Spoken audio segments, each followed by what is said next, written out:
Добре, включено. Добър вечер. Приятно ми е, че ще говоря за Коко. Няма да съм в залата, за съжаление, тази вечер. Две случки определи екипа, който заснема това, които аз да разкажа, които са свързани с Коко. Едната е случката с телефона.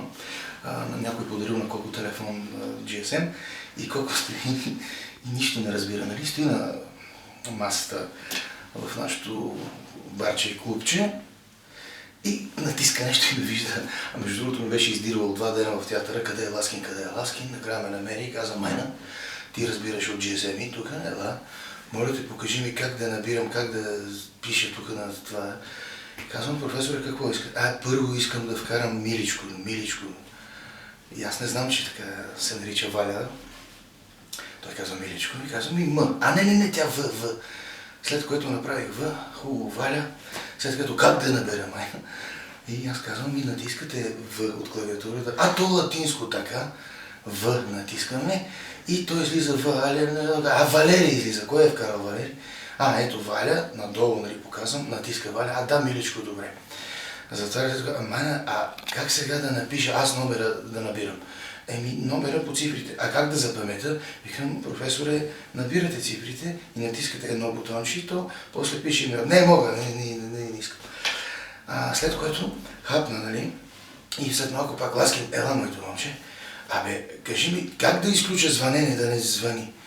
Викам: професоре, долу има едно диезче, натискате го продължително и то спира да звъни.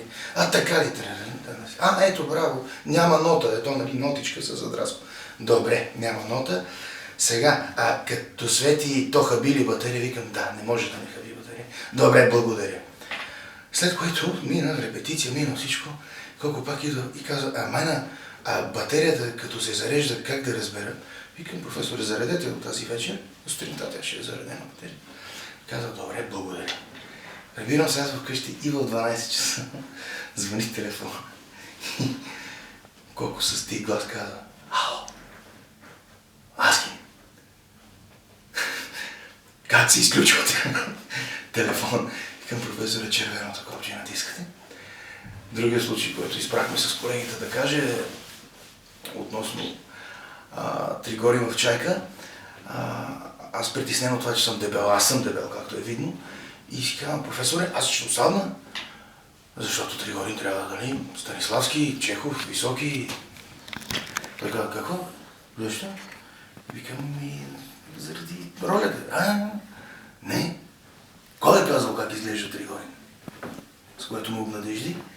И за да подчертая колко съм щастлив от факта, че никой няма да ме тормози за това, че съм дебел, си вързах тук една вратовръзка накрая така. И бузите така, и излизам, и с един корем така издувам. И колко салон, браво.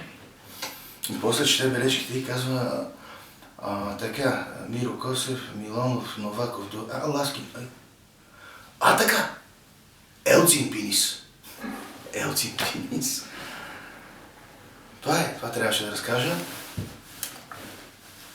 Що се отнася до неговата личност, аз съм имал само, за съжаление, 6 представления с него.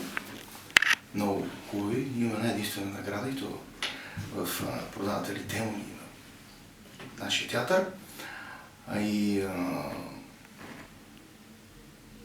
Какво мога да кажа?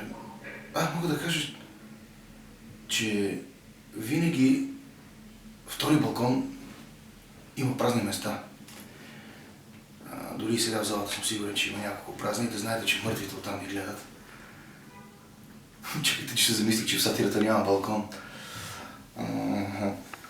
И последното, с което искам да завърша, е една реплика на Дорн от Чайка, при едно дълго мълчание, което кой знае защо винаги е някакси изпълнено с нещо.